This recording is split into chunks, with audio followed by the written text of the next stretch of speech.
hybrid compact SUV. Punta lang tayo sa showroom. Dito sa BYD Pampanga. 2026 BYD Sea Lion 5 DMI. Yung price, 1,198,000 pesos. Maganda yung design ng front fascia. Modern and premium yung overall look. Walang camera, pero may provision naman kung gusto nyong mag-upgrade. LED headlamps with DRL. Wala nga lang fog light. Hindi rin functional tong air vent. May front skid plate or bash plate na plastic.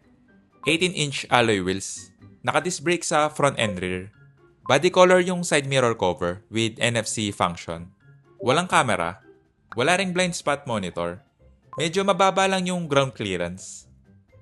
May keyless or smart entry button. Check natin yung interior. Two-tone leather seats. Manual seat adjustment sa driver. Same sa front passenger. Sa door panel, soft touch material. Soft leather naman yung armrest. Power window switch, pero driver window lang yung automatic.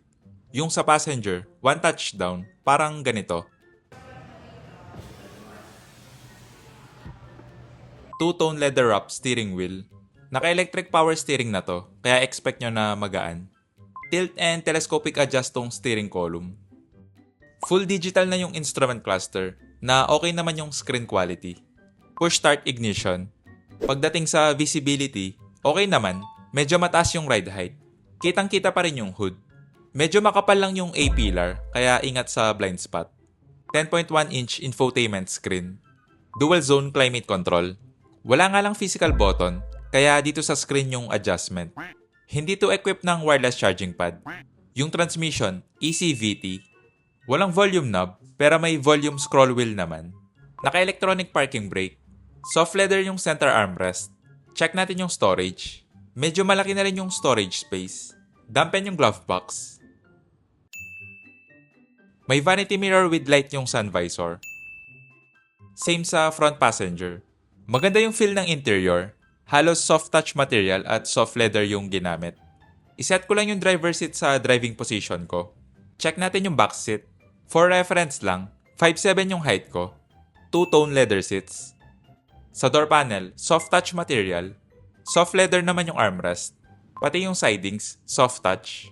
Power window switch, hindi automatic pero one touch down. Parang ganito.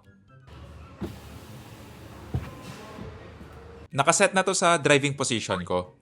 Yung legroom. Okay naman yung kneeroom, maluwag na rin. Yung foot space, makakapag-stretch ka pa. Ito yung maganda dito, flat yung floor. Okay din yung foot space sa middle seat. Comfortable naman yung seating position. Medyo firm nga lang tong middle seat. Equipped to ng rear AC vent. May 2 USB port. Yung headroom, nasa 4 to 5 inches pa. Okay naman yung seating position, hindi siya upright or 90 degrees. Check natin yung cargo space.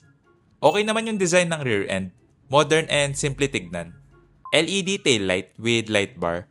May reverse camera. Ganito yung image quality. Malinaw na rin. May parking sensor. Manual tailgate to na okay lang naman.